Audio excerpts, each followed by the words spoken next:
महाभारत के 10 सबसे शक्तिशाली योद्धा। सनातन धर्म में महाभारत के युद्ध का एक अलग महत्व है। ये कथा केवल हमें विनाश की गाथा नहीं सुनाती, बल्कि धर्म कर्म का पाठ भी सिखाती है। विश्व के सबसे विनाशकारी युद्ध में से एक महाभारत में केवल राजा महाराजाओं ने जान नहीं गंवाई, बल्कि उन सभी योद्धाओं का विध्वंस हुआ जो गलत के साथ खड़े थे। आज भी जब इस युद्ध को याद किया जाता है तो इसमें होने वाले विनाश रोंगटे खड़े कर देता है। बताया जाता है कि इस युद्ध में शिरकत करने वाले योद्धा इतने महान थे कि उन्हें शक्ति से मारना आसान नहीं था, और इसीलिए उन्हें मारने के लिए बल नहीं, छल का इस्तेमाल किया गया। हालांकि इस महाकाव्य में सबके लिए वीर योद्धा की परिभाषा अलग अलग है, लेकिन आज हम आपको महाभारत युद्ध के 10 ऐसे शक्तिशाली योद्धाओं के बारे में बताने वाले हैं जिनकी शक्ति बेमिसाल थी। वे इस युद्ध से बढ़कर कई ज्यादा पराक्रमी थे। नंबर 1, श्री कृष्ण। महाभारत के पराक्रमी योद्धाओं की गिनती हम श्री कृष्ण जी से करते हैं। कहते हैं कि श्री कृष्ण स्वयं भगवान विष्णु थे। वे राजनीति में जितने निपुण थे उतने ही शक्तिशाली योद्धा थे। कहा जाता था कि स्वयं श्री कृष्ण जिस ओर होते थे, धर्म उसी ओर होता था।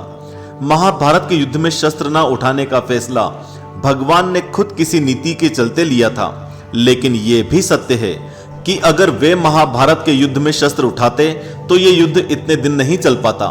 वे सिर्फ अपने सुदर्शन चक्र से कौरवों की पूरी सेना का विनाश कर सकते थे। नंबर 2, भीष्म पितामह। महाभारत के युद्ध में भीष्म पितामह वह स्तंभ थे जिनकी जड़ें हिलाने का सामर्थ्य किसी में नहीं था। स्वयं परशुराम से शिक्षा दीक्षा लेने वाले भीष्म पितामह को हरा पाना असंभव था। खुद भीष्म पितामह ने देवी अंबा से कहा था कि उन्हें हराने की ताकत केवल गुरु परशुराम में है।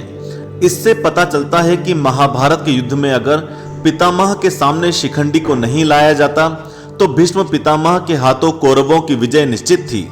नंबर 3, द्रोणाचार्य। जरा सोचिए, जिस गुरु ने अर्जुन जैसे महान धनुर्धर को बनाया वे स्वयं कितने पराक्रमी रहे होंगे। पांडवों और कौरवों के गुरु द्रोणाचार्य के पास सभी अस्त्रों का ज्ञान था। युद्ध में उन्हें सीधे तरह से पराजित करना नामुमकिन था। स्वयं श्री कृष्ण भी जानते थे कि गुरु द्रोणाचार्य को छल से ही मात दी जा सकती है, क्योंकि उनकी ताकत को टक्कर देने वाला योद्धा पैदा हुआ ही नहीं है।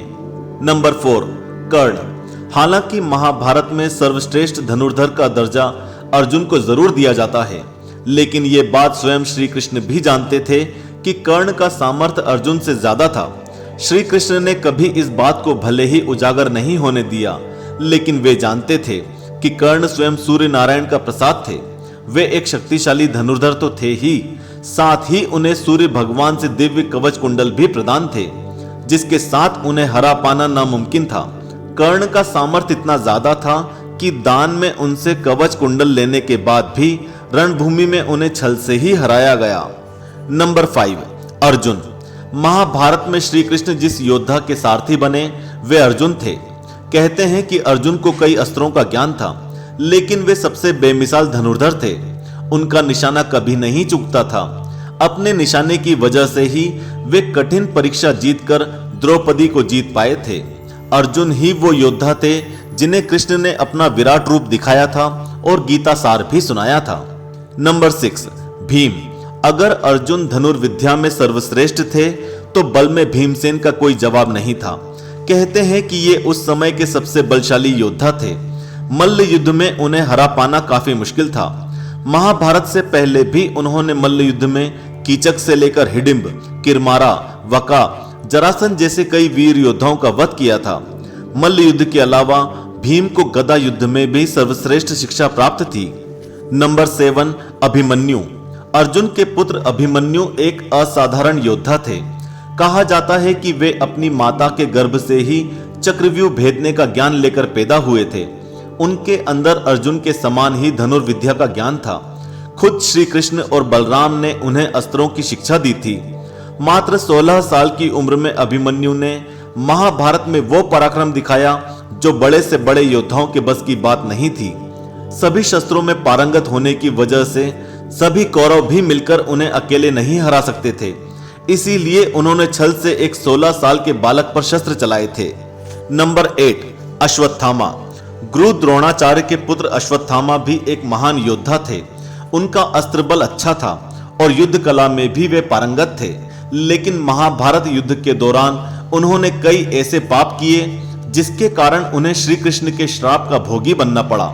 अगर वे सही मार्ग अपनाते तो महाभारत में उनका नाम भी वीर योद्धाओं में गिना जाता। नंबर 9, घटोत्कच। भीम के पुत्र घटोत्कच भले ही राक्षस थे, लेकिन वे बेहद ही बलशाली योद्धा थे। महाभारत के प्रमुख योद्धाओं में से एक घटोत्कच वे थे जिसे मारने के लिए कर्ण को इंद्र के वासवास्त्र का प्रयोग करना पड़ा था। नंबर 10, बर्बरिक।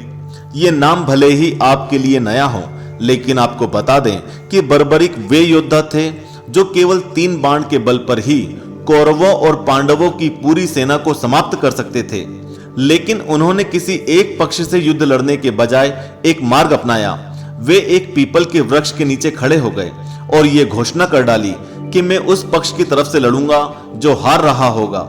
श्री कृष्ण जानते थे कि अगर ऐसा हुआ तो युद्ध का परिणाम बदल सकता है, इसीलिए उन्होंने युद्ध के पहले ही उनसे उनका शीश मांग लिया। तो ये थे 10 ऐसे शक्तिशाली योद्धा जिन्होंने महाभारत के युद्ध में अपना पराक्रम दिखाया और हमेशा के लिए इतिहास में अमर हो गए।